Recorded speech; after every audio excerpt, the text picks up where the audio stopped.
Драги мои пријатели и пријателки, добро вечер и добре дојдовте во уште едно издание. Вечерва гостин во студиото е градоначалникот на општина Кисела Вода, Орце Ѓоргиевски. Господин Ѓоргиевски, добре дојдовте. Добре ве најдов, благодарам на вашата покана и поздрав до вашите гледачи. Благодарам. Јас се извинувам, не дојдов на отчетот кога го направивте, нема месец дена ми се чини, од приватни причини, но би сакал вака да издвоиме неколку моменти, после подоцна ги гледав што дојдоа, но да издвоиме неколку моменти кои мислам дека треба после да се пресликаат на некои други состојби во Скопје, па и други градови и други општини. Што издвојувате од она што сметате дека е најголем успех што општината и вие и вашиот тим го успеавте да го направите во изминатава година и период? Па, ние првенствено отчетот го правевме кумулативно од сите 3 години наназад. Најпрво имавме отчет за 100 дена, па за година дена, па за 2 години и 3 години од мандатот. Наредната година ги правиме за сите 4 години кумулативно. Имаше Јанко, предпоставам не се сеќавате и вие имате доста емисии, доста гости изминатиот период. Имаше многу сериозни теми и прашања на кои што говорев овде кај вас како гостин пред 3 години, пред да станам градоначалник, кои што генерално ги мачеа моите сограѓани повеќе од неколку децени, по 20, по 30 години. Тоа беа сериозни предизвици. И за многу од нив граѓаните беа скептични, земајќи во предвид дека многу пати во минатото им било ветувано, но истовремено биле и излажани за реализација на тие проекти. Најпрво беше состојбата со образованието во општината и начинот на кој што ние инвестиравме изминативе 3 години во истото образование. Листите предолги за чекање за упис на дечиња во градинките, листа која што јас ја наследив со повеќе од 350-400 дечиња на истата. Тоа беше вака еден сериозен предизвик и проблем за секое семејство, особено млад брачен пар во Кисела Вода, но и за бабите, дедовците, проблем за дечињата кои што нема можност да бидат згрижени во градинките. Во Кисела Вода не постоеше ниту едно детско катче современо каде што младите можеа да се рекреираат заедно со своите родители, да го поминат своето време, да се забавуваат таму. Не постоеше ниту еден парк во Кисела Вода каде што можеше за викендите или после работно време да поминат нашите граѓани.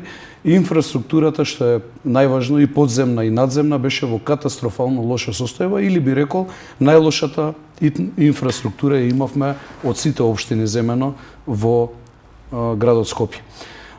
На многу столбови се фокусиравме.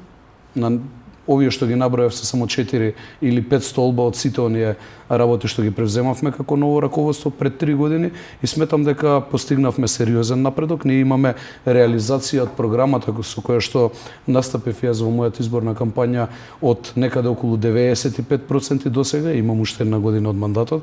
Останати се на една рака се бројат проекти нереализирани од објективни причини кои што до сега не сум стигнал, но со силна заложба и ангажман во наредниот период ќе бидат дореализирани. Верувам во истото, секако и со логистичка поддршка на владата на Република Македонија и претседателот Мицкоски на таа влада. Така што доста направивме изминатиот период, ако ги погледнете вие градинките во денешната состојба каква се во Кисела Вода, ние говориме за 9 објекти нови, целосно реконструирани или изградени нови капацитети на градинки и уште 3 кои што се градат во моментов. Едната е во подстаница. Извинувам, да. Господин Ѓоргиевски, знам дека смеам да ви се обратам со Орце, ама секако, вашите следбеници ќе ми замерат. Како го решихте суштински проблемот со толкави листи на чекање во земја која им е во бела смрт, кога иселувањето е масовно на месечно ниво и едноставно нови капацитети не се градат. Општините беа оставени сами на себе да го решаваат тој проблем. Што е во суштина, како се надминува тој проблем со постоечките капацитети? Генерално за сите работи кои што ги споменав и ги наброив, сите реализирани проекти, потребно беше пред се да се има силна волја и сериозно добар ангажман, не само мој, туку и на целиот мој тим. Јас не работам сам. Што е рецептот? Што е зачинот? Рецептот е домаќинско работење и силен фокус на работите кои што го тиштат твојот народ долги години. И јас сум бил дел од системот на кој што во минатото му сметале многу состојби.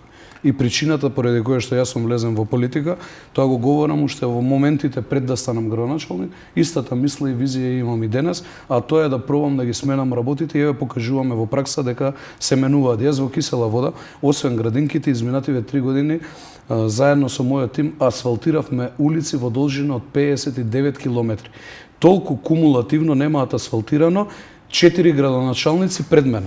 Или тоа е изминатите 16 години. Со апсолутна централна власт на нивна страна и се останато, значи станувало збор за недомаќинско работење во минатото и недоволно силна волја да се променат работите. Дали капацитетите ги зголемивте на градинките? Има од повеќе сегменти влијаев. Од една страна направивме зголемување на односно доградби на постоечките капацитети. Така, доградби направивме. Доградби направивме. Од друга страна, 2 нови објекти целосно, еден во Драчево, еден во Усија отворивме. И од трета страна, односно третиот начин беше да одредени објекти од минатото, кои што не се користеле за никаква намена, ги преадаптираме, целосно ги реконструираме, ги модернизираме и бидат изградени нови капацитети за градинките, што значи дека, како што споменам, во моментов кога сме кај градинките, најсилната болка тоа представуваше во мојата општина и ние во Скопје, ако земеме во предвид, сите општини се соочуваат со тој проблем, но никаде не е решен како што е решен кај нас. Мене ми е драго што колегите мои градоначалници се трудат. Дали е тоа секако добар дека е скапо, но пред се Јанко треба да има доволно силен ангажман и желба за да го реализират истото. Еве сега ќе земам во предвид бившата стара местна заедница во Подстаница. Добро. Значи нашиот концепт е мојот и на мојот тим да во секое населено место има градинка, на тој начин се одбегнуваат гужвите на ниво на општина. Да не се на иде секого точно така, блиску му е местото каде што ќе си го остави детенцето од Савајле кога ќе оди на работа.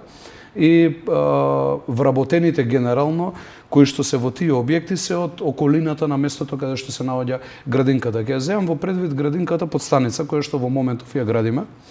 Тој е објект стар, руиниран, оставен забод на времето. Значи го реновирате, го преадаптирате. Најпрво, благодарение на владата и на председателот Мицкоски, го превземавме во владение целосно тој објект. Направивме преадаптација, односно промена на намена на истото. Сега е со помош на Министерството за труд и социјална политика, објект детска градинка. Дополнително морам да истакнам дека и советниците во Советот во рамки на советничките групи дадоа апсолутна поддршка со истото и со 3 милиони денари, што вака не се сериозни средства големи. За една општина не. За една општина, со 3 милиони денари добиваме нов објект, сместувачки капацитети за 60 дечини. Дали фирмите учествуваат на некој начин, помагаат оние градежни изведувачи? Кај компании генерално, Добро. успешни, морам да истакнам е пример Комерцијална банка во Кисела вода, во непосредна близина на општината. Со нивна помош градиме нов објект, сместувачки за 120 дечиња. Заедничка е соработката со Комерцијална банка и со директорот Хари Костов, кој што ја препозна нашата заложба, нашата идеја и иницијатива. Тој објект ќе се вика онака како што е штедниот влог на банката за дечињата, тој е верверичка. Така да во еден заеднички успешен концепт градиме објект за 120 дечиња и последно е објектот кој што во Расадник камен темелник имавме пред извесен период. Тоа е целосно нова градинка. Ја градиме од темел до кров, на која што планираме да биде инсталирана и првата фотоцентрала во Кисела вода за производство на електрична енергија. Малце да работиме и во таа насока како општина, нешто што не било замисливо пред 3 години од денес на назад. Така што само да довршам, таму имаме 150 дечиња можно за сместување, а сакам исто така да го истакнам моментот дека на територија на општина Кисела вода во моментов чекаат 30 до 40 дечиња да бидат згрижени по градинките. Градиме 3 капацитети од над 350. Градиме 3 капацитети кои што ќе имаат вкупно некаде околу 250 до 300 дечиња акумулација можност да примат, што значи дека освен што ќе ги згрижиме сите дечиња, нема да има листи за чекање, ние ќе создадеме услови да групите на децата бидат помали. На тој начин ќе имаат посоодветна грижа и третман истите деца И го земам во предвид и моментот што во Кисела Вода околу 500 дечиња се запишани во градинките, а не се од нашата општина. Значи, јас не сум донел мерка да се забрани дечиња од аеродром, од центар, од Зелениково, од Сопиште, од било која соседна општина, па макар и да не е соседна и Ѓорче да земеме во предвид, да се запишат во нашата општина, туку отворен е просторот за секое дете да има еднакви можности. Ќе биде издржливо тоа? Издржливо е, за сега се покажа дека е издржливо.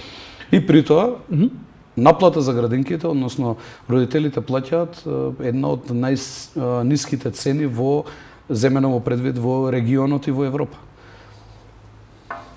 На месечно ниво. Добро. Народот сака такви популистички мерки. Ја како капиталиста не би се согласил. Ја би наплатил соодветно спрема услугите што се даваат. Дали може би тој проблем би можел да го решат, например, приватно-јавно партнерство со приватни градинки, да помогнат, бидејќи, кога ќе ми одговорите на ово, одговорите ми како политичар, дали сте правиле истражувања, бидејќи спомна преска, Македонија е во бела смрт, има огромно иселување, се помалце деца, се помалце паралелки во училиштата. Какви се вашите прогнози и проекции, дали во иднина ќе имаме повеќе деца во Кисела Вода, со ова да, но реалните прогнози какви се? Исплатливо ли е да инвестираме? Ние имаме како никогаш повеќе воспитувачи и учители, а се помалку деца. Ме интересира дали имате некој согледување во ова? Па, на моја радост и задоволство, општина Кисела Вода е една од ретките општини која што има позитивен прираст на населението и ние од година во година растеме по број на новороденчиња. Исклучително ме радува тој момент, тој факт. Да, во многу општини низ државата се соочуваме со ваков проблем и генерално како држава. Ја често пати сум говорил дека тоа не е тема на која што треба некој политички да поентира, затоа што на таа тема треба систематски сите да работиме со години. Луѓето, особено младите брачни парови, цели семејства не си одат од држава единствено поради економската моќ и независност, туку поради недовербата во институциите. Од она што го гледаме на самите почетоци, во првите 6 месеци, нема ни 6 месеци поминат од новата влада, можеме да забележиме дека има сериозна борба со криминалот и корупцијата, нешто што мислам дека ќе влијае на стабилност во институциите во државата и враќање на доверба кај граѓаните во тие институции. Тоа, повторно ќе кажам, не е процес кој што преку ноќ може некој да го промени, но треба да се почне од некаде. Дополнително, сите овие мерки кои што ги споменав, што сме ги превземале, обичниот граѓанин во државата сака кога ќе излезе од дворот да нема проблем со дупки на улиците. Сака да нема проблем детето каде да го остави до пред да започне со работа. Сака да има нормални услови неговото дете во предшколска возраст, но и во основно образование, така што тоа е цел систем на кој што ние треба да сите систематски да влијаеме. Тоа е јакне и довербата во институциите и тоа го релаксира нашиот граѓанин. И јас исто така изминатиот период воведовме мерка во која што сите млади брачни парови до 40 години од територија првенствено жители на општина Кисела Вода, комуналиите за градба кои што се во 40% према општината и проектот за објект од 80, 100 или 120 квадрати за изградба на куќа го даваме бесплатно. Само за да ги мотивираме младите. Тоа е помош од некаде околу 10.000 евра, од 8 до 10.000 евра, сериозна помош за еден млад брачен пар. Проектна документација. Прво проектната документација, а после тоа и ослободувањето од комунали на територија на општина Кисела Вода. Со тие 10.000 евра некој може млад брачен пар да изгради карабината. Да си ја продадам куќата, да се преселам? Па ако спаѓаш во категорија млади брачни парови со задоволство, ама мислам дека малку ти е рокот утнат, некои 15-20 години. Господине Гергиевски, до 40 главо. Да, до 40 години важи тоа за млади брачни парови. Тука имаше дилема кај дел од моите соработници дали да биде до 35, дали да биде до 30 години, но сметавме дека треба повеќе простор да оставиме за младите брачни парови. Не сите имаат услови соодветни за живење и тоа е една од причината поради која што младите се решаваат да напуштат нашата држава, така што кога велам систематски треба да работиме, треба да работи секој од градоначалникот до премиерот во овој цел систем за да ги поправиме работите. Преку ноќ ние нема да вратиме довербата. но доволно е да почувствуваат граѓаните дека имаат на кого да се потпрат. Тоа е многу важно во денешно време, да имате на кого да се потпрете. Сите мерки и активности кои што ние ги превземаме како општина, како локална самоуправа, се мерки на кои што обичниот граѓанин ќе има на кого да се потпре, да не биде отфрлен од системот. И сето ова што го правиме со парите на обичниот граѓанин, на оној кој што плаќа данок со години, а не добил ништо за возврат. Токму затоа се сите овие мерки и токму затоа во таа насока треба да се движиме сите како систем за да ги поправиме состојбето на државата. Мислам дека најдобриот пример кој се покаже и уште не им е јасен на некој гледач, прво што новата власт, ако нешто можам да забележам како голема промена, нема корупција, нема фрлање непотребни средства кои би можеле за многу попаметно да се искористат да се даваат за лубриканти и слични проекти, тоа милионски средства, започнување проекти кои давање од напред огромни пари, како што претходната власт не испрезадолжи како ниедна досега. Значи, тоа беше и мојата порака. Само не крадете, се друго ќе си дојде на место. Кога премиерот Мицкоски објави дека ќе земе голем кредит од унгарските банки, тој ќе биде на располагање после нова година на фирмите и компаниите, мислам дека е веќе финансирано банките под кои услови ќе дадат, рече нешто што беше вака прилично интересно и невообичаено. Ја барем немав искуство такво нешто да слушам, дека скоро половината од парите ќе идат за општините, за развој на општините. И тоа беше нешто ново. Кажете ми дали и што и во кои сегменти очекува таа помош, тие кредити, кисела вода и на што ќе бидат насочени? Јас на оваа тема говорам често пати како председател на ЗЕЛС, а тоа е прв меѓу еднаквите на сите градоначалници. Од повеќе аспекти го поздравивме. Како синот сте. Да, така. Прв меѓу еднаквите. Така. Од повеќе аспекти го поздравивме од самиот почеток овој проект и поддршката од страна на владата и оправданоста за истото. Многу е важно системот кој што го воспоставува владата и председателот Мицкоски, а тоа е да нема подвојување на општините како што било случај во минатото, да нема инвестирање средства од државата према општините и тие да завршат за инвестиции било какви, освен капитални, како што имало исто така случаи во минатото, ако се сеќавате на оној момент кога владата влезе во еден процес да ги раздолжува, условно кажано, општините, им префрли средства, со тоа ги мотивираше дополнително оние кои што недомаќински го третирале буџетот да се дозаглават, односно да ги дозадолжат општините, и тоа се случи во пракса. Јас наследив општина со 3,5 милиона евра долг, а претходно владата и раздолжила негде повеќе од 1 милион евра. Ова треба една цела емисија за тојне видеа, твојне настапи, кај ќе ги рендаше твоите политички противници и им изнесуваше криминали. И второто твое гостување тука, кога те прашав до каде е со тие криминали, вика никој неќе да направи ревизија. Си има сега процеси, си се водат процесите, но тоа не е работа која што мене ме интересира да ги решавам проблемите на граѓаните. Ама работава е многу се одолжи за да се одреши ова. Треба да го симнеш од грб. Заврши ревизија во нашата општина. А така. Имаше државна Thank you very ревизија much. И сега си има Фала, господине Трамп. на други институции. Што сакам да кажам?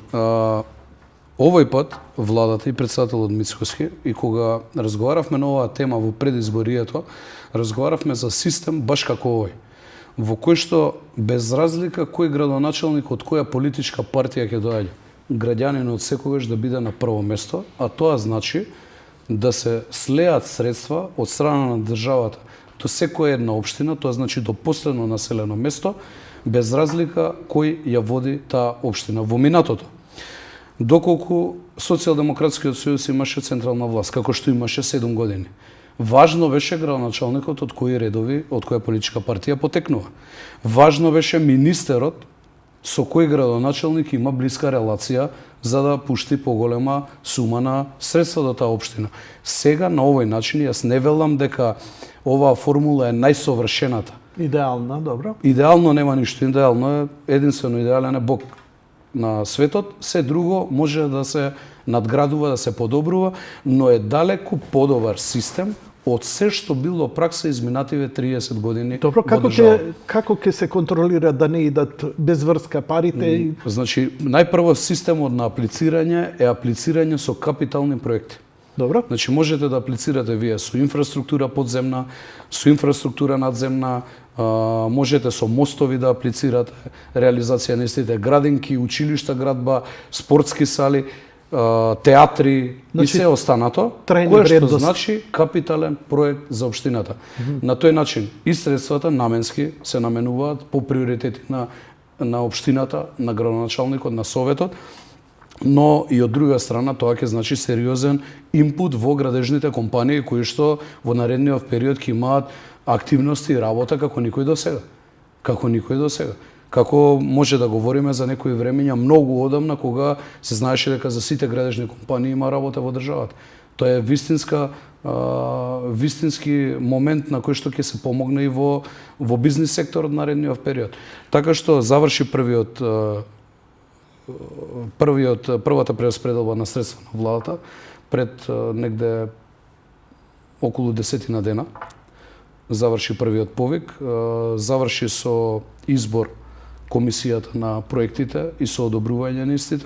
Во најголем дел од проектите, бидејќи имаше и продолжен рок за да се достави документација онаму каде што недостасуваше, во најголем број од случаевите се подпиша и договори.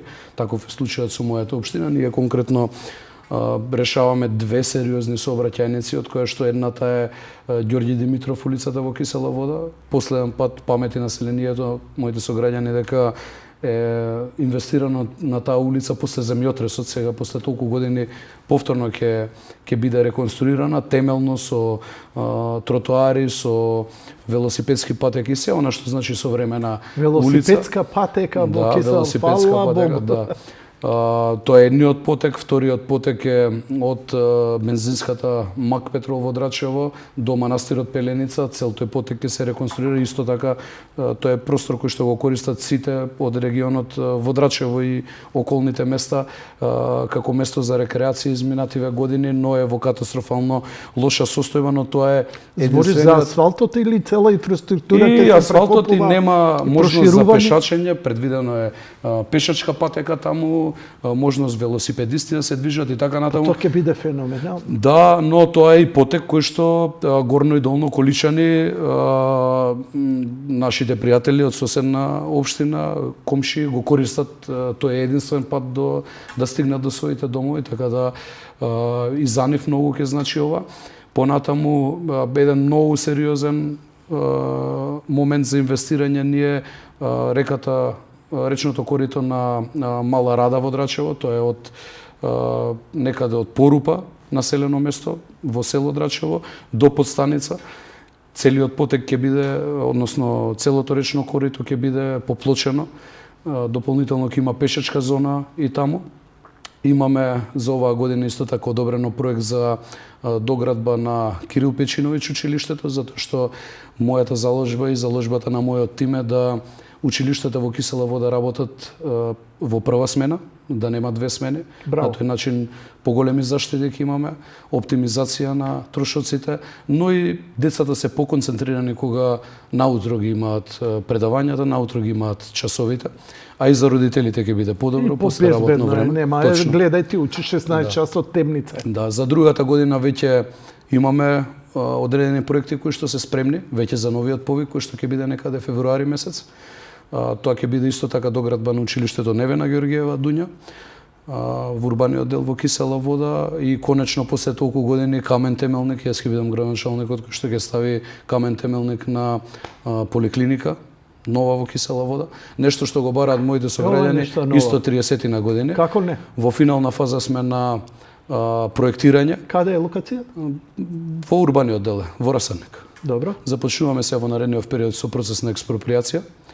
Земјиштето се средува во етапи за да можеме до февруари месец со Господ напред да сме спремни комплетно и со проектот. Рековте, ништо нема градење во Расарник. Во Расарник нема градење, но во Расарник имате постоечки детален урбанистички план. Така. Во кој што спаѓа и салата Расарник, која што ја реконструираме сега после 30 години, во кој што спаѓа и поликлиника во Расарник, нема градење згради. и си останав и на тоа моје ветување. Така што Расадник салата ја презедовте? Ја презедовме и започнавме, најверојатно не сте виделе, изминативе пред неколку дена, мислам дека во петокот беше минатата недела, премиерот, заедно со министерот за спорт Борко Ристовски, ја започнавме официјално реконструкцијата на салата Расадник, после толку години. Тоа ќе биде еден од најубавите објекти во Скопје, не само во Кисела вода. На истата промоција, односно почеток на градежни активности, беа присутни РК Вардар, заедно со господинот Михајло, со кој што заедно најавивме враќање на РК Вардар на местото каде што е нивниот дом практично, тоа е салата Расадник. Ова е Расадник пред да почне. Ова е една поубава слика што гледате. Да, многу полошо беше, имаше чистење во внатрешниот дел. Така да структурно стабилна е, во ред, значи ќе треба само да се има проверки направено, стабилна, една од подобрите конструкции од аспект на спортски сали, спортски зданија во градот, ако не и во државата, со феноменален изглед, онака како што била направена. Она што ќе го направиме ние целосно реконструирање на истата, нов современ пот, нови фитнес зони, нов трибински простор, VIP ложата ќе биде целосно нова фасада, алкобон ќе има од надворешната страна, кров нов ќе има. Така што колку е инвестицијата? Па некаде околу, мислам дека 2 милиона и 200-300 илјади евра, тоа се средства благодарение добиени од Министерството за спорт. Па да може и добри журки и концерти да се прават и во Кисела вода. Се водеше сметка, Јанко, за акустиката. Јас во текот на изминативе 3 години многу работи научив, земајќи во предвид дека и тоа било важно за концерти да може да се одржуваат во истата сала. А и кога навиваме да ги бучи доле. Ете така, но и вентилација предвидовме одлично. Така да, но предвидовме и дел кој што ќе биде место кое што ќе може да го изнајмува салата, деловен простор, со кое што изнајмување ќе може дел од трошоците да се ги покрива. Таа нема целосно да биде самоодржлива.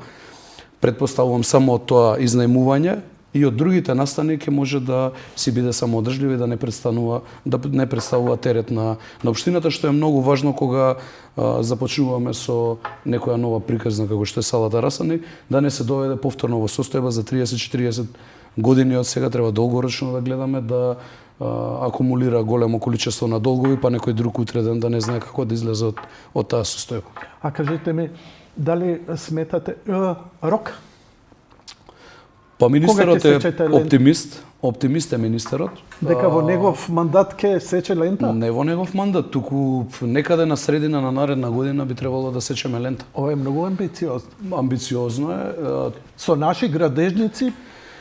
Па, тоа е, мислам дека е околу 12 или 14 месеци е рокот по договор за изведба, бидејќи тендерската постапка ја водеше Министерството за спорт, не ја водевме ние, но министерот е оптимист, имавме координативен состанок на оваа тема, заедно нашите тимови со нивниот, бидејќи пак ние го изработивме проектот за реконструкција и санација целосна на салата.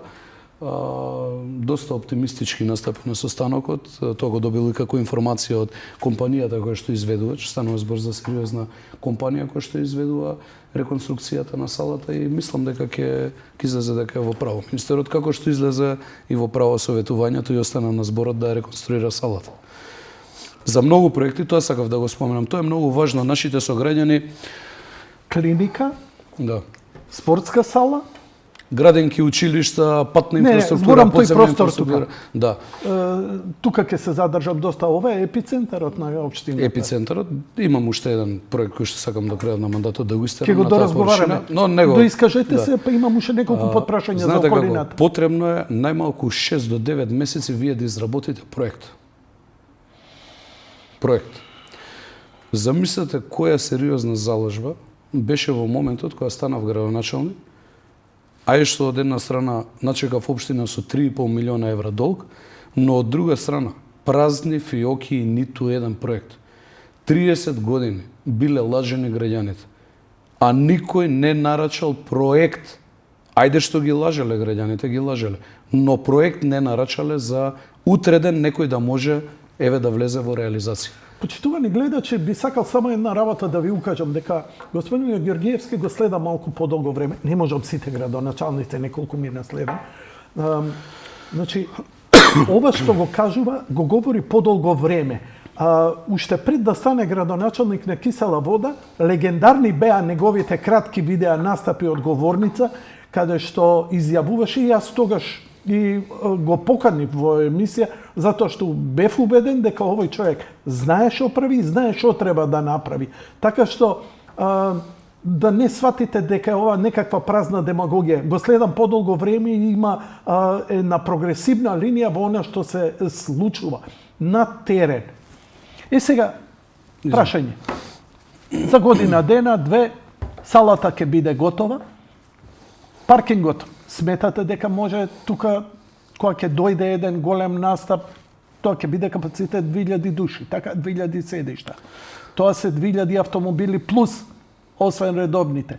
Имате ли паркинг простор доволно таму? Во Расаник, од кога сум на позицијата градоначалник, јас имав првенствено ветено 1000 нови паркинг места за 4 години. Сега во отчетот за 3 години 1500 и повеќе од 1500 паркинг места имаме веќе изградено на општина Кисела Вода на територија. Секаде кумулативно, особено во урбаниот дел. 90% од тие паркинзи се токму во урбаниот дел. Во Расаник имаме 4 нови паркинзи. Тоа е проблем кој што го говорев сега пред извесен период, бев гостин исто на една емисија, прашање со паркинзи, истото го говорев. Имам впечаток, Јанко, колку повеќе паркинзи градам во Расаник, толку повеќе возила има надвор. Што значи дека наредниот период интензивно ќе работам со инспекторите на домување да извршам проверка на гаражите во Расаник, бидејќи ајде што едно возило паркираат горе, се почна по неколку возила моите сограѓани да паркираат, но ќе постапиме во однос на оние гаражи кои што се пренаменети со магазини и се останато. Веќе имавме неколку постапувања во две од зградите во Расаник. Законот забранува гаражно место во паркиралиште подземно да биде преградувано, заградувано, сталажи поставувано во истото и претварано во магазини. Истите магазини да се рентаат. Ова е значи порака до граѓаните да се следат на време. И тука ќе има, јас не коментирам ништо и оставам простор до моментот додека не создадам услови. Да граѓаните ме критикуваат, но кога ќе се создадат условите? Ја менуваме плочата. Да, јас имам 4 паркинзи огромни изградено во Расаник изминативе 3 години. 4 паркинзи, што не било замисливо на територија на Расаник да се изградат, но дополнително и ке спортската сала предвидуваме некаде околу 300 до 350 нови паркиралишта. Но тоа не треба да значи дека дополнително сите треба возилата да ги извадат надвор да стојат, туку треба да има организација. Многу од моите сограѓани ме убедуваат за тоа дека треба зонско паркирање да воведам, бидејќи сме една од ретките, ако не единствена општина која што немаме зонско паркирање, но сметам дека не е време за тоа, земајќи во предвид дека навистина голем дел од нашите сограѓани живеат во тешка материјална состојба, се наоѓаат нивните семејства и не би сакал дополнително да предизвикувам трошок дополнителен за семејствата. Ама невозможно е, мора во иднина да се реши. Ке го решаваме моментот со меѓусебна соработка, ќе треба и граѓаните да учествуваат во тој процес, да бидат одговорни, да ги користат почесто паркинзите, подземни кои што ги имаат, гаражите, под своите објекти каде што имаат станови. Јас започнав и со активност за поставување на столбчиња, обезбедување на тротоарите и ќе продолжам во наредниот период. Имаме нарачено поголема бројка на столбчиња кои што треба да ни стигнат, така да во една меѓусебна координација со граѓаните верувам дека ќе постигнеме резултат, без при тоа да бидат казни изрекувани, без при тоа некој да биде во непријатна состојба доведен и така натаму. Како е густо населена Кисела Вода, сега би се исплатило да земеш едно 3-4 пајака и има буџетот да го пуниш да крцка. Там ќе пари да вадиш неделно. Кога има таму, а неверојатно кога ќе биде нова сала, ќе биде привлечна за спортски активности, за приредби, за концерти и така натаму. Ќе привлекува многу луѓе. Дали сметате дека трговскиот центар, кој е еден од стар вид, отворен тип и така натаму, е доволен за таков капацитет. И луѓе од концерт ке седне да се напие, сака локални кафичи, да купува у маркетот и така натаму. Дали се предвидува нешто со тој маркет да се надгради, да се совреме? За кој маркет говорите? Збориме одма до салата Расадник. Во Расадник Еспеша? Да. Тој е приватен. Приватен е целиот. Приватен деловен центар. Приватни се дуќаните, самиот центар? И тоа е приватен. Целто е простор е приватен, така да... Готово. Да. Океј. Најголемиот шок кој го предизвикавте вие овдека во емисија е со меѓународниот конкурс за урбанистичко решение за Расадник. Тоа урбанистичко решение, според мои информации, може би грешам, е готов, направен. Дали се знае кој е победникот и како изгледа? Значи, беше спроведен меѓународен конкурс за избор на идејно решение за Расадник. Постапка исто така за која што многумина беа скептици, мислеа дека тоа ми е политички вординг предизборен за да добијам довербата од граѓаните. Дури многумина од моите соработници ме прашува како ќе успееме со сето ова, земајќи во предвид дека единствениот и последен таков начин на изработување на предлог детален урбанистички план било пред после земјотресот Кензо Танге, кога го правил тоа за изгледот на центарот на Скопје, на делови на Скопје. Направивме меѓународна жири комисија во која што беа членови сите звучни имиња од и еминентни на некој начин од урбанистичката фела, професори од архитектонскиот градежен факултет, од комора на архитекти и така натаму, но имаше и меѓународни представници и сето тоа беше под капата на UNDP, што е многу важно. Во целиот процес единствен кој што не учествуваше бев јас. Учествува и граѓаните преку партиципативно тело, што значи сериозен акцент се стави на волјата на граѓаните и беше избран поточно комбинација од два труда, а тоа е хрватски труд и грчки труд на архитекти од Грција, од Хрватска, врз која што основа во перспектива ќе се изврши нарачка за изработка на детален урбанистички план. Она што во минатото се предвидуваше во Расадник и е добро познато за јавноста, бидејќи откога станав градоначалник и го прикажав детално во јавноста сето тоа, беше планирање на 99 висококатници во Расадник, каде што имаше згради по 24, 26 и 28 ката. Такви беа 99 згради предвидени и имаше многу малку зеленило, имаше многу малку објекти од јавен карактер, како училишта, градинки, факултети и така натаму. Она што сега победи, значи негде за 80% повеќе зеленило од тоа што било во минатото. И проектирано. И тоа мора да биде и во пракса. И тоа мора и да биде во пракса. Имаше ти како градоначалник само еден услов. Бараш црква да се направи. Па не беше само еден услов, повеќе имаше градинка, имаше училиште, имаше факултет, бидејќи имаме таму и дел со кој што стопанисува земјоделскиот факултет, тоа е на влезот на Расадник, имаат они и објекти таму. На самиот почеток тоа е некаде кај... Сакаш маусот? Да, може. Ето е овој дел овде. Овде на земјоделскиот факултет. Ова се веќе постоечките објекти на Тинекс и на Никоп, а довде се зградите. Еве ги кога говорам за паркинзите. Овој огромен паркинг е направен за некаде околу 120 возила. Наспроти него огромен паркинг. Овој паркинг е направен. Колку е густо населено ова. И кај Мечкаров, Ова е со години тероризирана населба. Не, ова е страшно. Се обидов еднаш нешто да дојдам таму, залутав, немав кај да оставам кола. Општина, ако не станев јас градоначалник, овде 99 овде згради. Беше бетонски масакар, извршен со 99 висококатници. По принципот како што тоа се правело во минатото. Капиштец. Ето така. Значи пошто многу, знаеш, извини, Капиштец многу го фалат. Ја викам, криминалот почна со Капиштец. Капиштец е населба една до друга пренаселена која нема основни инфраструктурни елементи за нормално паркирање, функционирање и така натаму. Све е сега импровизација. Немаат две саглам сообраќајници. Не. Капиштец е лошиот пример. Тука Кога? треба обврска да си преземе градот Скопје и Министерството за транспорт.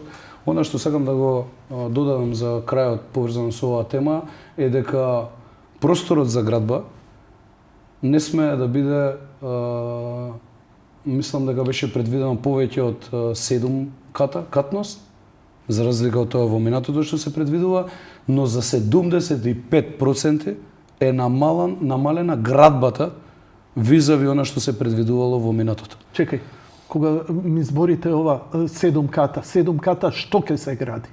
Максимална висина на она што би се градело таму. А сега во моментов ништо не може да се гради. Она што победи на меѓународниот конкурс е зеленило, колку што споменав, зголемен обем на истото, и градби намалени за 75% од тоа што првично се предвидувало таму. Што има во Значи проектот? во превод, ако се предвидувало таму, значи во проектот има факултет, градинка, училиште, соборен храм, паркинзи,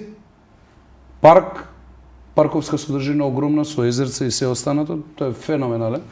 Може и да некогаш кога ќе бидете гости во нашата општина да го видите истото и го прикажавме во јавноста тогаш кога беше изборот. Максимална висина. Имате макета? Има макети, да, од тоа. Добро, да дојам со камера за тоа. Може. Максималната висина е мислам дека до 7 ката, но она што би можело во перспектива да се гради таму, но намалувањето на просторот на градба е хипотетички, ако се предвидувале 100.000 квадрати за градба, сега 25% може од тоа само да се гради. Висината јас ќе видиме дополнително со изработка на детален урбанистички план, ќе се утврдува тоа кој што планираме да го нарачуваме некаде на пролет, наредна година. Ќе видиме према средствата кои што ги имаме, може и према останати приоритети да не биде и нарачен на пролет, така да ќе остане како обврска за понатамо, но најважно од се што спасивме да не се бетонизира целиот простор овде со 99 нови згради. Ви благодарам. Нема да имам други подпрашања. Би сакал исто кога сме Да, кај паркинзите уште победи. на работа да ги Ако, слободно. да ви покажам. Скролај, сурфај, Ова затоа е Google стариот Earth дел тука. во општина Кисела Вода, старите згради према општината. Како не? Беше едно прекрасно место Ете, на така. времето сега. Овде е веќе воведен на ред. Ова е училиштето Невена Георгиева Дуња. Така? Овде е во завршна Кој фаза. исто ќе го реконструирате? Ќе го доградуваме за военна смена. Тука беше целосно реконструирана старата школска сала. Така? Сега има нова сала.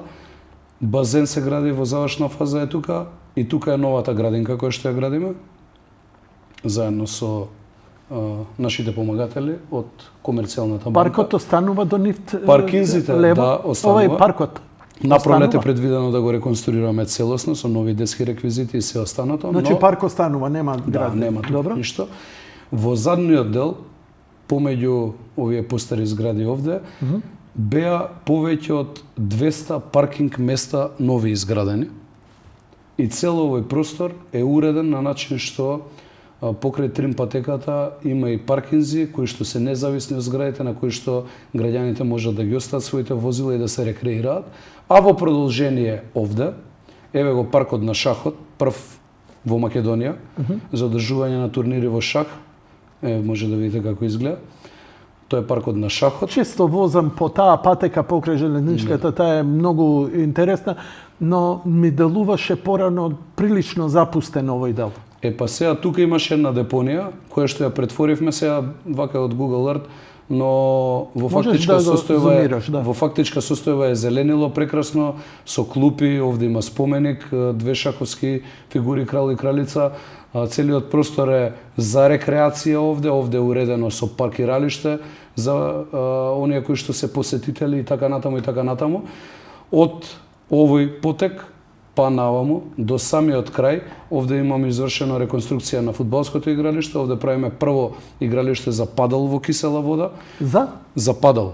Тоа е еден спорт кој што е во раст сега. Не сум толку модерен како да, вас. Вие сте може, па ја не сум толку модерен, ама идеја на министерот за спорт, така да во наредниот период ќе биде и тоа финиширано. Овде пробиваме нова улица и овде има уште еден парк на место на депонија поранешна, така што овде има некаде околу, мислам дека повеќе од 30.000 квадрати зеленило, спорт, рекреација за нашите граѓани кои што се изградени изминатиот период.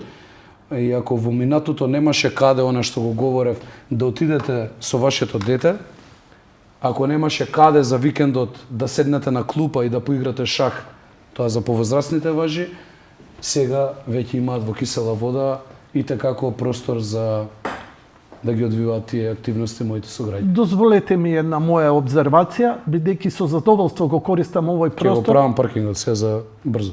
Овој паркинг кај овие Сивус. добро, кај да, Сивус. Ако може да ви исцртам Како само не? ако гледаат и гледачите, значи ова е генерално обврска на градот Скопје. Тука почитуваната Арсовска дојде со едно скипче, 2 лопати и еден ашов, да најави дека започнува мегапарк во Кисела вода, па стоеше една недела скипот, па го тргнаа после таа недела и сега нема ни скип ни ништо. Значи, она што го планираме како општина е на овој потек овде да се изгради паркиралиште, но и овој простор овде да биде оплеменет. Минатата недела имаше со геодетот од нашата општина мерење и сега веќе го исцртуваат паркингот кој што ќе може моите сограѓани уредно да го користат, а тоа се сограѓаните кои што живеат во Илинден зградата, цел овој овде комплекс на објекти како и Флет Аерон што е пеглата добро позната, изградена пред неколку години, така да ќе залечи овој дел овде. И ако земете кумулативно целиот потек, започнувајќи од Есенинова до крајот на 11 октомври бараки, се завршува целосно со сите содржини од паркинг до се останато. Мала сугестија. За разлика Да. од, само секунда, Ако. од овој потек овде, кој што е од соседна општина, ние не предвидуваме висококатници во овој дел и сметаме дека и онака како што А они споменавте вие, предвидуваат таму? па има стари детални урбанистички планови таму каде што се реализираат во моментов. Тие се од пред 10 на 15 години. Таа од другата страна спрема булеварот Трета македонска бригада, веќе се прават еве ги зградите тука, огромни комплекси. Јас мислев за овој дел. Сакав да ви кажам дека од Триангла, за жал, комуникацијата со Триангла е прилично лоша и со Дајмонд, што би требало, иако не можам ни да ја видам каде е таа подземна Направена е, сообраќајница. Јас имав можност да ја посетам, Јанко. Тоа е Блазесите, велелепно супер. издание. Онда ти да им правиш реклама, дека имаат и дека е супер. Таму Не, се се останати- шегувам, извини малце на Да. иронијата. Не. Ја живеам у тој крај и прилично се Таму малце се ја- останати обврските на град Скопје. Да. Она што треба во перспектива да се направи излезот после Рамстор, кај Тутунска банка тука, кое што би значило Кружен тек. кружен тек. Овде. Ето така. Кружен тек. Ќе го правиш ти ако станеш Доле. градоначалник. Ако ми даде поддршка мојата партија, јас веќе нормално и председателот, јас веќе имам спремни идеи и проекти. И овде И како во треба глава, да но и продолжи во пракса. да продолжи низ капиштето Народен фронт. Ова сакав да го Да е кажам. дополнително кај МВР треба тој ета подземната да се наполни, да се израмни треба и горе да заврши со кружен тек тука. Кај палатата има Ноел Чучков, мислам дека се вика, да. Овде? Да. Добро. Она што јас сакав да го кажам за граѓаните кои имаат се помалце простор, дека од Триангла има изоредна можност да се започне рекреација, а тоа е оваа патека покрај железничката пруга, која многу ретко се користи, така да Не, ја користат многу. железницата, А железницата? железницата не, да. но патеката е идеална. Значи, деца, родители, со колички, особено кога ќе затопли сонце, тука е преполно.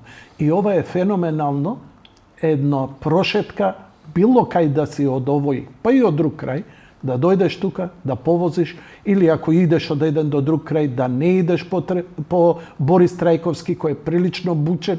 Значи, просто уживање.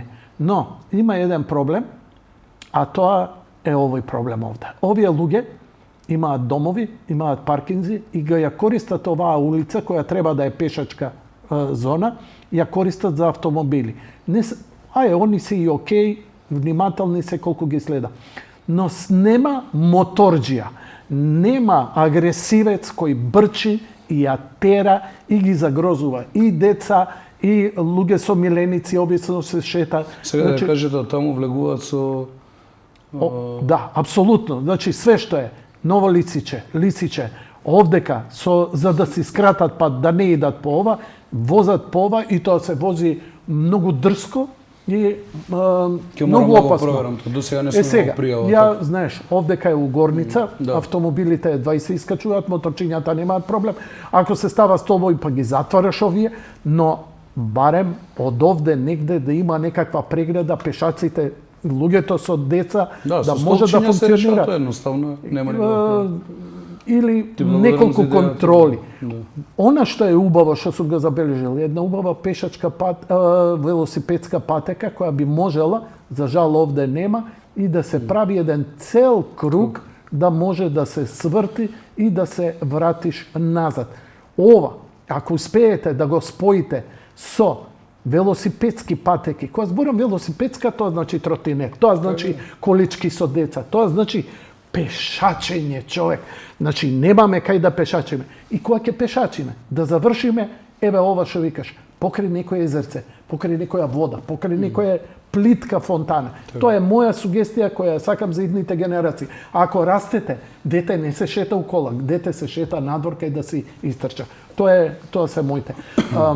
Кога збориме за... Знаете како само ако дозволиш... Да, како не, те молам, повели. Една реченица.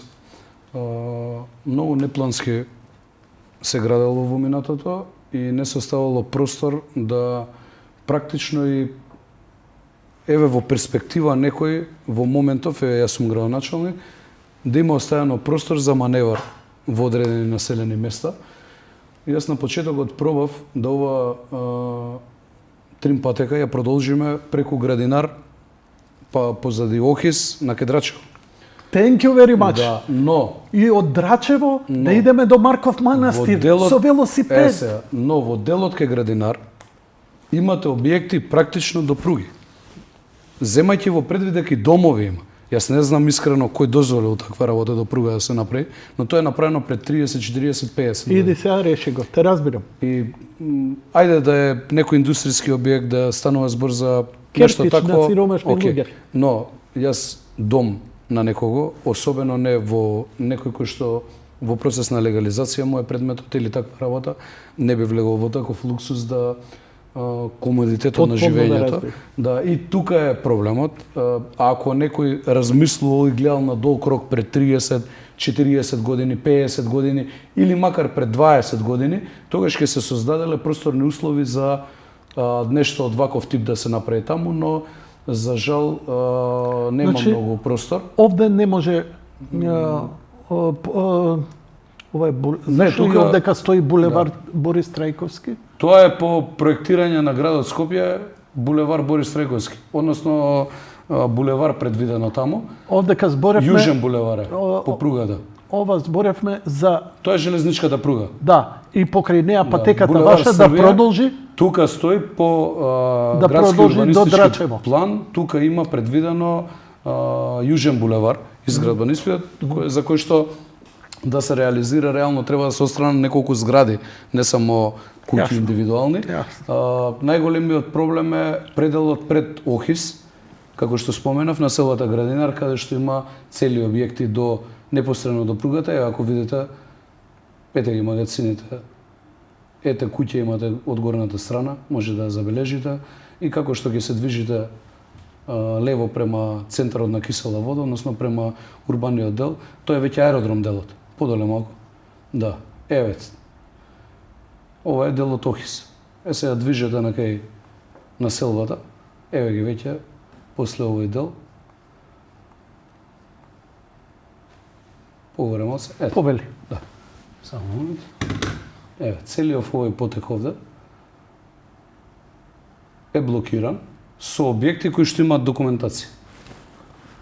И доаѓаме до населбата Градинар, каде што исто така имате објекти непосредно до пругата, кои што не ви даваат простор за маневар, односно не ви даваат, иземајќи во предвид и овие неколку објекти овде, не ви даваат простор да го зголемите потекот, односно да направите една велосипедска патека. Ние испроектиравме од мостот Драчево, тоа е малце подоле, нов проект кој што ќе го аплицираме на пролет. Само момент, влезе Драчево. Тука сме кај Драчево, не знам на кој мост мислите. Добро, еве гледам река, тука има мост. Еве Маркова. Да. Сега некаде од овде имаме испроектирано до Хемтекс поврзување. На што? На улица, на сообраќајница или пешачка зона? Пешачка зона ќе биде со Браво. улица. Тој е проект некаде околу 600.000 евра. Ке чини Па тоа не е многу. Планираме да го аплицираме сега на пролет, односно во февруари месец со владините средства.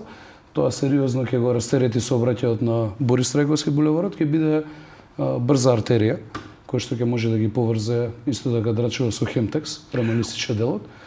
И исто така ќе имаат можност да се рекреираат нашите сограѓани, така да на пролет и тоа ќе го земеме во предвид и исто да ќе биде аплицирано. Често пати се говори за загадувањето. Реален проблем е за Скопје. Сите го квакаат, ретко кој сака да направи.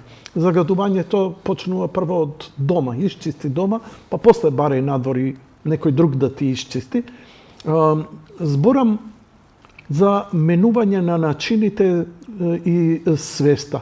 Мислам дека премиерот направи малце едно, дури можам да кажам, радикално револуционерно и многу издржано кога рече дека градењето на комбинирани гасни централи кои ќе произведуваат и топлинска и електрична централа е изворено. Ја поминав многу време гуглајќи ги да ги видам таквите централи кои не Имате во Солун, не близко.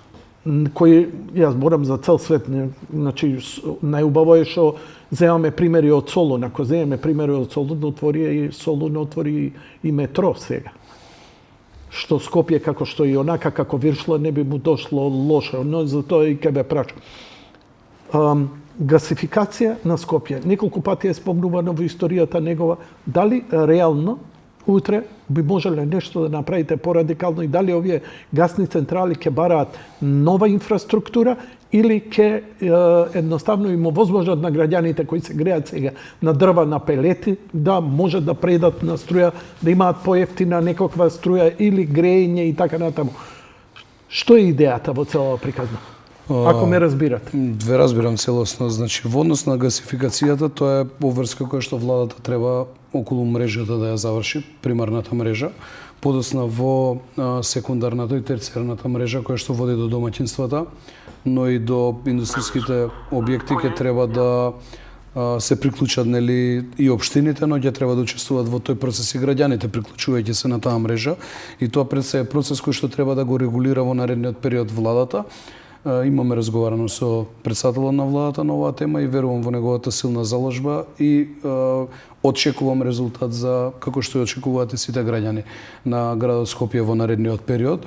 Она што ние го имаме како ресурси, а за жал не е искористено години наназад, тоа е Дрисла, депонијата, која што може да се претвори во една таква централа. Што збориш? Да, имаше проект Коце Трајански кој што го започна, но не знам од кои причини Петар Шмилов. Инсенераторот да биде во суштина гасна централа? Значи, на начин на кој што би се селектирал отпадот и дел од тој отпад би се користел за согорување и преработка на истиот, ние можеме целосно да ги покриеме, тоа е со експертиза потврдено, целосно да ги покриеме потребите на Батинци, дел од Студеничани, Драчево и почетниот дел на Пинтија.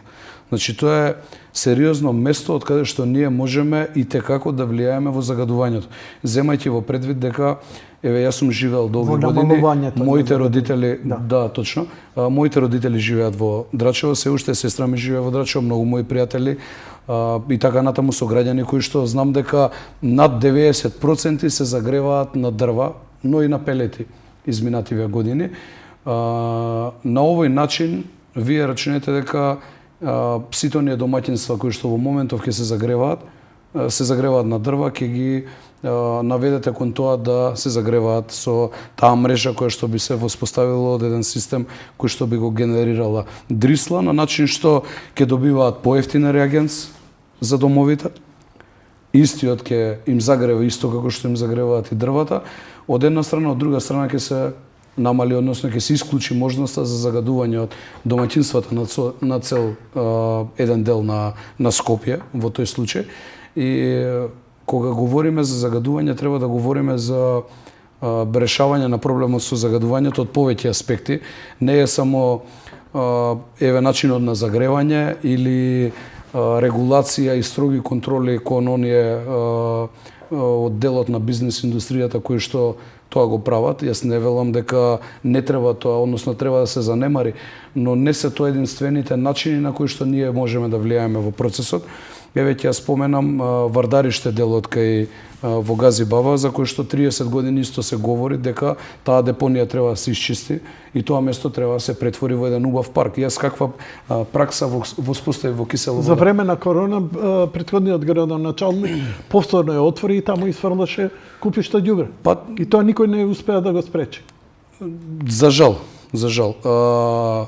Во Кисела Вода, кога станав градоначалник на почетокот, откако превземавме действие за чистење на одредени депонии, свативме за многу кратко време дека истите депонии повторно се мета на оние кои што се 5% за жал, можеби и помалку од нашето население. Имавте акција кога дојдовте и станавте да ги расчистите депониите. Сите депонии. Еве, можеби има некои места останато, но тоа е многу малку во моментов, нешто незабележително, но работиме на отстранување. Знаете како?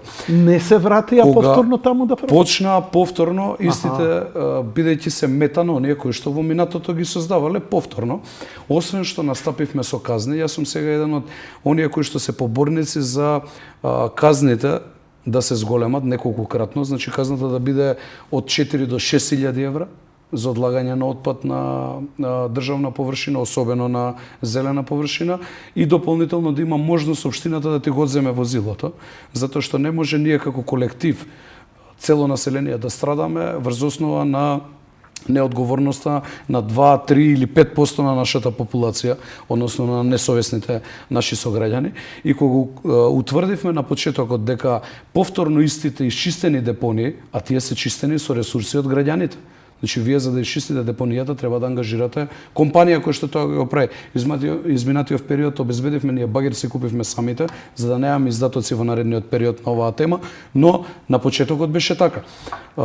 Кога го утврдевме истото, нашиот брз план беше да тие места, како што ги покажав во 11 октомври бараки, како што имаме добри пракси во Драчево, во Припор на неколку места и така натаму, истите да ги претвараме во трајна содржина зелена, парковска, или пак спортски терени, кои што ќе може граѓаните да ги користат и на тој начин да го спречиме повторно истото место да се претвори во... Да, што викаш, ако го направиш баскет игралиште, игра деца, иди испеди. Во Драчево имаше Оксиген. Што викаш, граѓаните ќе го бранат. Оксиген, Феникс, еден велелепен парк кај Бецко спортскиот комплекс доле, кој што го направивме во 11 октомври бараки, ги видовме тие велелепни зданија во Припор кај кружниот тек.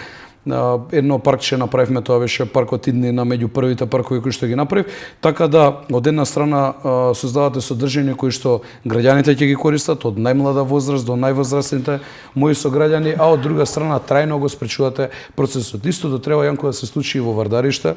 Истото треба да се случи на потегот по кејот од Долно Лисиче до некаде до урбаниот дел во аеродром, каде што кејот е претворен во депонија таму, но тоа се обврски на градот Скопје. Градот Скопје треба помалку оној кој што го води истиот да се занимава со филозофија, многу повеќе со работа.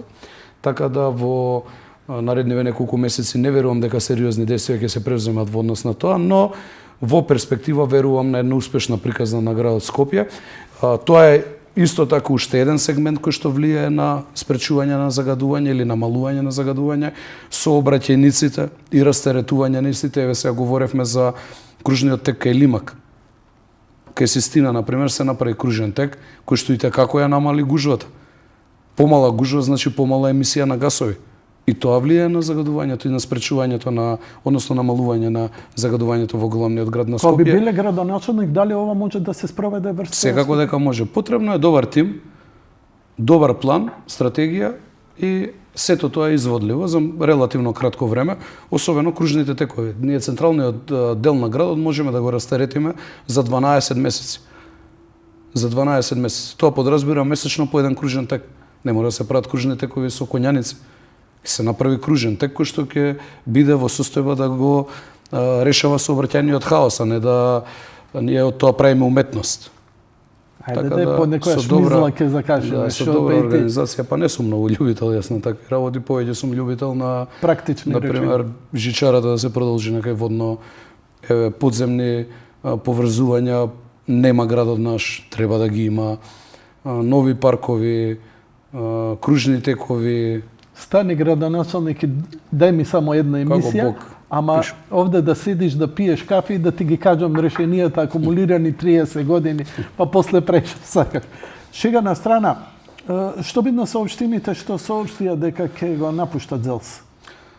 Па ја напуштија таа идеја своја. Ја напушти идејата. Да, кратко време. Јас сум Јанко човек во принцип по природа кој што не генерира конфликти, туку бара решение и решава конфликти. Имаше реакција така непромислена на двајца мои колеги, но ги надминавме тие моменти за релативно кратко време. Драго ми е што утврдивме во целиот процес дека тие нема забелешка на ЗЕЛС како асоциација или како организација наша, ниту пак кон мене, туку забелешките им беа насочени конкретно на колегата Костадинов кон министерот за земјоделие, Цветан Трипуновски, со кој што имавме една прекрасна средба, координативен состанок, после кој состанок продолжија средбите меѓусебни да ги имаат градоначалникот и министерот и нормална комуникација понатаму.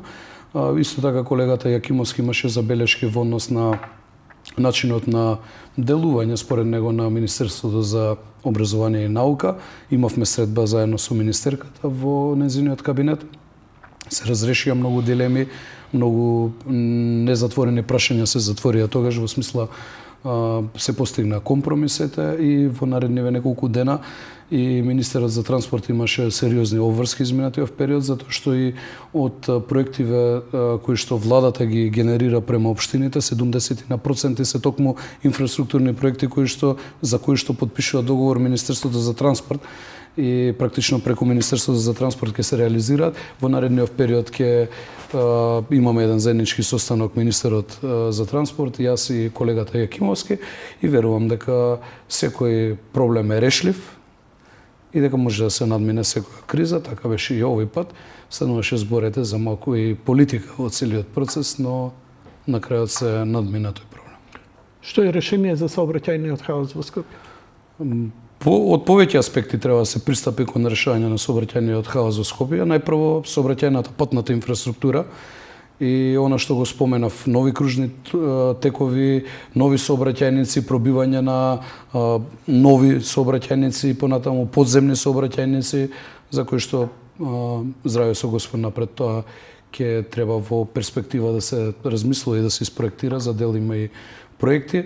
Тоа е едниот аспект. Вториот аспект е нешто што споменавте дека го има во Грција. Јас не сум генерално за таквиот модел застапник, искрено. Тоа е нивно решение, ние не сме не за треба да се метро. водиме. Но што треба да према направиме? тоа што го има Виена, Како што го јавен има прев- Загреб така е. или што го има било која европска На метропола вакво трусно или- подречје не сум за. Министерот за транспорт и врски, со кој што сме имале неколку состаноци поврзани на оваа тема, соопшти во јавноста еден проект кој што заедно со премиерот веруваат за едно такво решение, а тоа е на некој начин лесно метро низ Скопје, а тоа е железнички пристап и поврзување железничко. Ние имаме постоечка пруга, конкретно јас од Драчево многу често како помлад, од Драчево до транспортен центар Скопје, до железничка станица, сум патувал со воз за 7 минути и 20 секунди се стигаше. Од стара железничка имаше Не, од нова говорам. Од нова железничка до А Драчево. од старата имаше Што се која 12 идеше... километри. Да. За 7 минути, што е релативно брзо решение. Постои таа уште? Постои, си функционира таа, да. Функционира. Она министерот што го спомена е реконструкција и преадаптација на дел од таа пруга, но и станици автобуски кои што ќе акумулираат патници. Јас искрено ја поддржувам таа негова идеја и заложба. При тоа, земајќи во предвид дека не недостасува еден крак кој што ќе го поврзува аеродромот Петровец, тоа е решение во втора фаза кој што треба да се работи. Еден крак кој што ќе го поврзува транспортен центар Скопје преку центар до Карпош пред влезот на Ѓорча.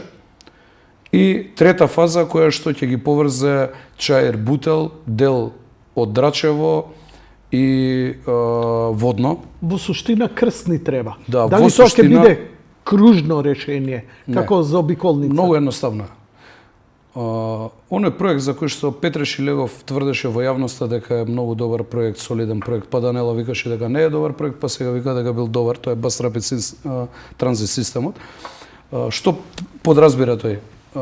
Епохалното откритие нивно е од трите ленти, две да се блокираат, да се заградат со столпчиња и да биде тоа простор каде што брз транзит ќе имаат автобусите. Дозволи ми сега да ти кажам како малце постар Добро. и не може да се сеќаваш. Скопје ова го имаше направено во 70-тите години, беше Со автобусите? обележено со автобусите, со црвена лента. Тука никој не смееше ни да паркира, ни да станува за да брзо идат автобусите. Значи тука градиш Се сетиле. Градиш Го направиле. ништо, столпчиња ставаш. Ништо. Ама не профункционира. Времето Ама еве и покажа да дека и да функционирало. Што сакам да кажам јас? 21 век сме. Се оди напред. Значи ние во тој случај имаме две ленти кои што ги блокираме, така? така. Со железнички транспорт. Ние ќе имаме блокада само на една лента. Значи не ни требаат две ленти. Местата каде што ќе се разминуваат два воза, Тоа е два вагони. трамвајско решение? Па нешто слично. Лесно метро, лесен трамвај, така може да се квалификува, но да биде со вагони од железница, сето тоа. Во Загреб нешто слично функционира, но не исто вака. Значи, што сакам да кажам? Акумулација на патници на еден автобус е 50 до 55 луѓе. Така?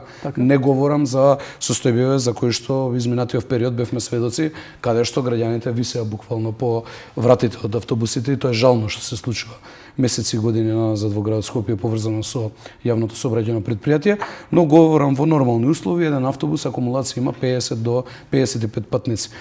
Ако земете во предвид еден вагон, шински, ќе има акумулација од 100 до 110 патници. Значи имаме ние од старт дупла акумулација на патници во истите. Пристигнување од точка А до точка Б, автобус визави овој начин другиот, кој што јас апсолутно го поддржувам министерот да се спроведе, е многу побрзо. Значи, ако ти треба со едното да стигнеш 25 минути, со другото стигнуваш за дупло помалку време, а времето е најважен фактор во денешно време. Сите нас не треба времето, така. Одиме чекор понатаму. Кога споменав Bus Rapid System, ако Bus Rapid Transit проектот, ако се зафаќаат две ленти, на овој начин ќе се зафати само една лента, но на местата каде што ќе треба да се разминат трамваите или возовите кои што ќе проаѓаат по тој правец, ќе има практично проширување на кое што ќе се врши разменувањето и тоа обично ќе бидат местата каде што ќе има условно кажано автобуски или железнички во овој случај постројки. Така да има повеќе аспекти, еколошки е далеку пооправдан, Електричен ќе бидат. далеку пооправдан на сите позиции каде што ќе има автобуски или железнички постројки. Вие ќе имате простор кој што ќе можете да го поставите со фотоволтаици за производство на електрична енергија, кој што може да ги инвестира некоја компанија која што би се рекламирала. Така да со еден добар концепт и силна заложба за 6 до 7 години нешто вакво е изводливо во градот Скопје и тоа ќе биде сериозен проект кој што може да кажеме дека некој го инвестирал во име на граѓаните, во име на нивните средства, за на долг рок да ги решава состојбите. Се останато е импровизација. И се останато е состојба на моментално амортизирање на состојбите кои што ги имаме во градот Скопје, но не значи решение на долг рок. Многу добро го средивте Центарот за култура Беличенец, Да. киното, стварно го државте ветувањето, бев таму го гледав Дјун, изворедно, добро. И функционира феноменално. Функционира. Најдраго ми е во сабота, извини Јанко, и во недела, Фул. изутрина кога обично со пријателите или со Кино сопругата ќе излеземе, не, кога ќе излеземе на кафе, има гужва пред домот на култура. Му дававме живот. Освен тоа, Дом на култура се места кои се заборавени у Македонија. освен тоа, таму внесовме и библиотека. Сега има библиотека со над 8.000 наслови внатре, Браво. во која што граѓаните може да земат книга, да читаат и така натаму.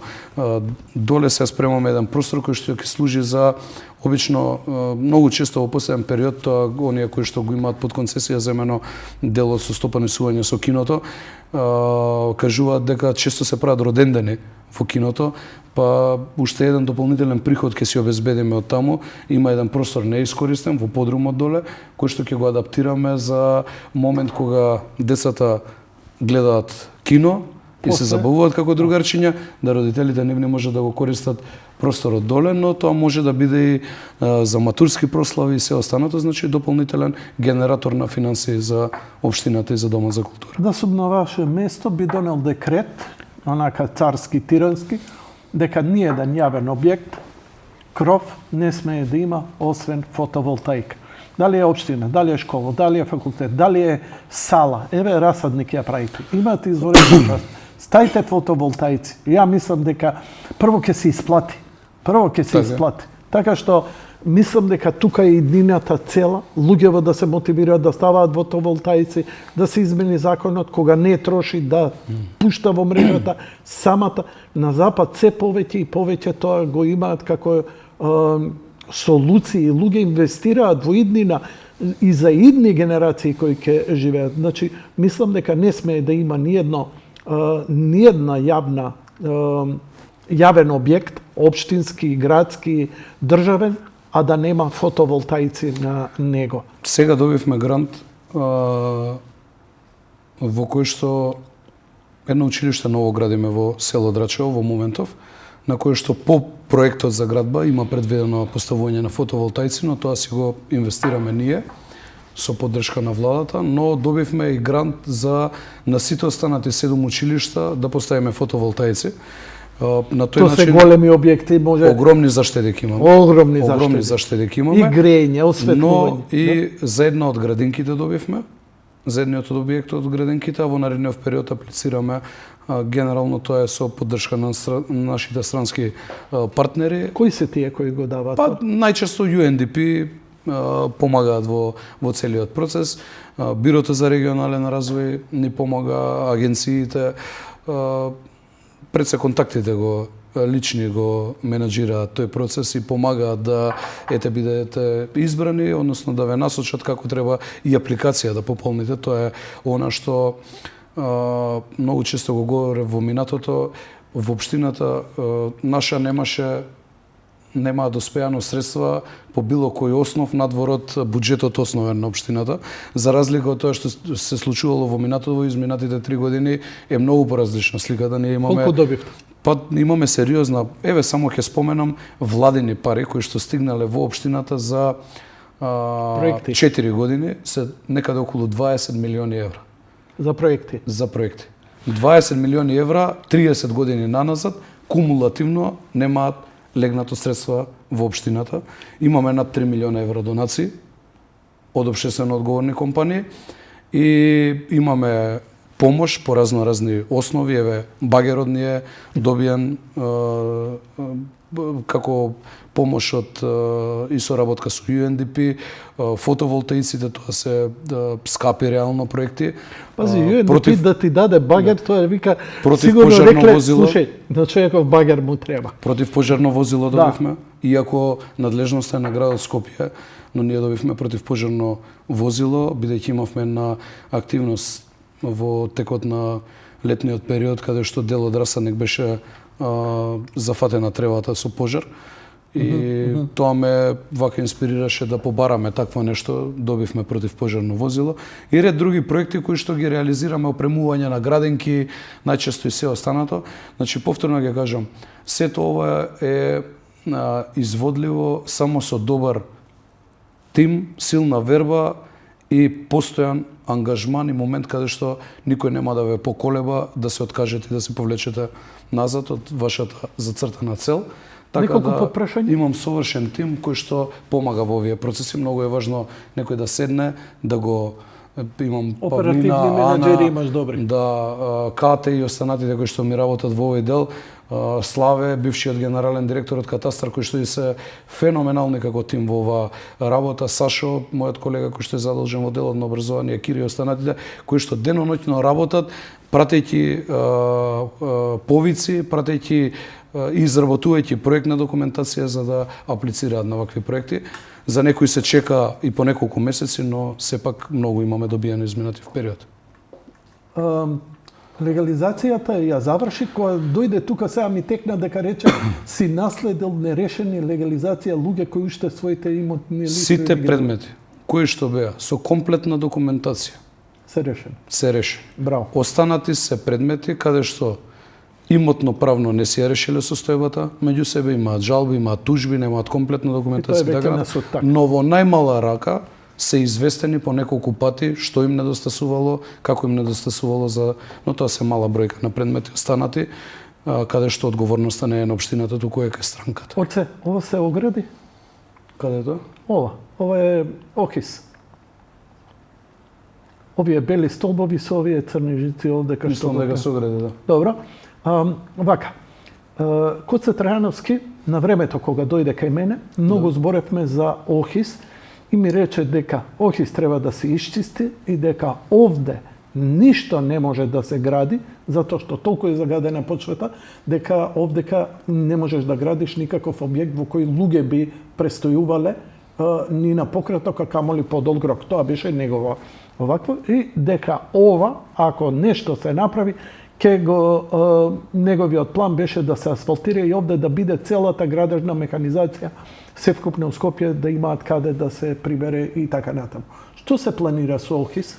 Кажете ми сега. Добра била заложбата и идејата на господинот Трајановски, кој што потем, според мене, еден од најдобрите градоначалници што ги имало градот Скопје во минатото, но И као луѓе приватно. од идејата до реалноста е многу разлика.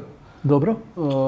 Или практично во 95% од случаевите во Охис е приватизирано, односно се купени објектите, кои што во неколку фази по пат на лицитација, стечај и се останато си ги имаат купено приватни собственици и имаше нели од страна на владата на СДС во даден момент интервенција во однос на чистење на линданот, па подоцна ја прекина таа ставка. Сега новата влада повторно го враќа за да се исчисти, сепак е добро да се исчисти тој простор.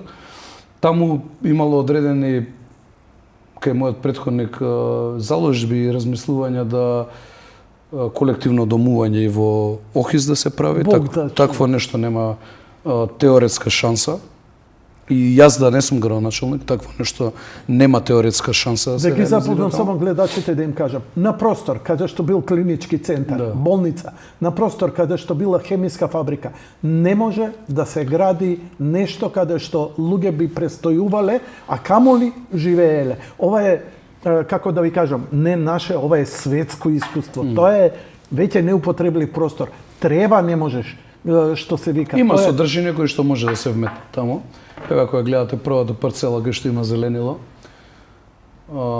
таму може, тоа е државна собственост и може таму да се предвиди во перспектива нешто слично на господинот Трајановски што го предвидувал, но во принцип останатиот дел има индустријски капацитети, лесна индустрија, не загадувачка, кои што сметам дека треба и во таа насока да продолжи да... Има ли уште ризик од таму? Или сега тоа треба да... ризик, нема исчистено најголем дел од депонијата, не е исчистен и треба да се исчисти. Тоа е процес, но како што споменавте вие, контаминирано е таму целото земјиште и за тоа да се доведе во фаза каде што нема да биде потенцијално опасно за граѓаните, треба многу време да помине. Кажете ми, дали имате најава за некаква голема инвестиција во општина Кицалево? Имаме позади објектот на Мако Маркет, ќе биде градена новата фабрика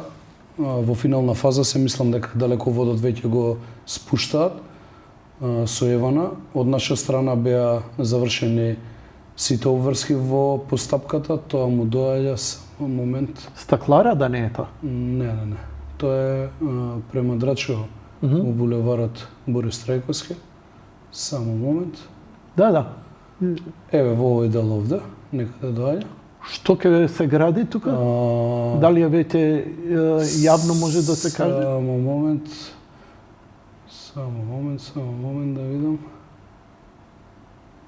Да, тука некаде доаѓа, на овој предел. Една од најголемите фабрики во Југоисточна Европа за кондиторски производи и транспортен логистички центар ќе биде тоа, каде што ќе има и доста нови вработувања за кондиторски производи ќе се произведува прехрамбена. Прехрамбена. Па тоа е извонредна индустрија. Извонредна, да. Тоа е веќе една успешна компанија, македонска, сериозно успешна, која што со партнери од странство ќе го води целиот процес, за кој што, како што споменав, логистички страна на општината, експедитивно ги завршивме сите постапки, имаат одреден далековод за кој што требаше да ги завршат процесите во Евана. Морам да истакнам дека и од страна на Евана беше влезено во коштец на решавање на овој проблем и надминување на истиот. Оти Мепсо ја гледам каде е дистрибутивно. Да, така да за многу скоро ќе биде издадено и одобрение за градба и ќе започне да се гради истата фабрика. Добро. Но сме во преговори со неколку други за во наредниот период. Но не можем го знам политиката на бизнисот се ова го најавивме. Кога менеджментот ќе одлучи, тогаш сме да се објави. Точно. Но има интерес. Дека не го завршивме овој процес, целосно логистички од наша страна, не ни помислував да го споменам јавно, дури никако најава, откако целата документација се заврши, цел процес логистички покриен од наша страна како што треба, во интерес на компанијата, во интерес на новите работни места кои што ќе се отворат, во интерес на персоналниот данок кој што ќе се слева на сметка на општината од тие луѓе кои што ќе работат таму, тогаш го најавивме на самиот крај тоа. Мислам дека клучкот, поентата, главна, што ќе му оставите на вашиот бидејќи прво ќе ми извините, јас сум убеден дека ќе бидете градоначалник, идниот градоначалник на Скопје, Скопје го заслужува тоа. И скопјани, мислам дека ќе му оставите многу добро на вашиот наследник, кој да биде, а има стварно луѓе, покажавте низ Македонија, ВМРО покажа градоначалници, ама изворедни. Морам да го пофалам Митко Јанчев, кој од Кавадарци прави чуда, тоа е неверојатно. Дарко Бутел, исто така морам... Бови е одличен Газибаба, Аце Ѓорче е одличен градоначалник. Така што... Иван Штип, моите замерки можам едино околу аеродром, малце ми клапна таму. Одлично. Колегата Дејан првенствено не влезе со цел мандат, таму беше колегата Муцунски. Муцунски не ја заврши големата работа, што ја наведе овде кај мене, а тоа е овој огромниот парк дека ќе го направи. Не се. Ке го направи Дејан, јас сум убеден во неговиот капацитет и тимчо многу проблеми реши во аеродром, но сепак прифати еден посериозен предизвик да се бори за државата. Колегата Дејан е човек кој што има сериозно познавање на материјата локална самоуправа. Јас не го споменав моментот делот за зголемување на казните и последните промени, да, го споменав, но не споменав дека заедно во соработка со колегата од аеродром го правевме Дејан Митевски тоа, како и последните измени на законот каде што во минатото скопските општини бевме изложени да градоначалничката на градот Скопје по неколку месеци не ни одобрува ослободување на комунали за објекти од јавен карактер. Измените во законот целосно беа спроведени благодарение на Дејан Митевски, извонреден работник човек и верувам во неговите капацитети и дека до крајот на овој мандат, половина практично што го има на располагање, ќе покаже многу сериозни резултати. Скопје, кој ќе го решавате, ќе треба сообраќајот, паркирањето, такси превозот и решение со ова што го спомнавте, со министерот Николовски кој го предложи, да се реализира по цела должина. Тој крст на Скопје му е стварно потребен од една до друга страна. И тоа се клучните работи. А ако премиерот Мицкоски го реши ова со комбинираните централи за производство и на топлинска и на електрична енергија, мислам дека тоа ќе биде голема револуција. 80% од ова што е спомнато да се реализира. 60% да се реализира. Скопје ќе биде друг град. Тоа е мојот впечаток. Ви посакувам добро здравје, многу успех, затоа што вашиот успех е за наше добро, не за додворување до вас. Ми потребало твојот успех како градоначелник, тоа значи подобар живот за мене. Ете, затоа ми треба и затоа на секој градоначелник му посакувам многу успех. Се надевам дека ќе ве видам во кампањата за град Скопје и се надевам дека тоа ќе биде мазна, да речам балкански глатка победа и дека овие работи што ги правевте во Кисела вода ќе ги направите и во град Скопје. Ти благодарам на поканата уште еднаш, на честа и уште еднаш поздрав до твоите гледачи. Почитувани гледачи, тоа беше се за вечерва. Благодарам за вашето внимание, лека ноќ и пријатно.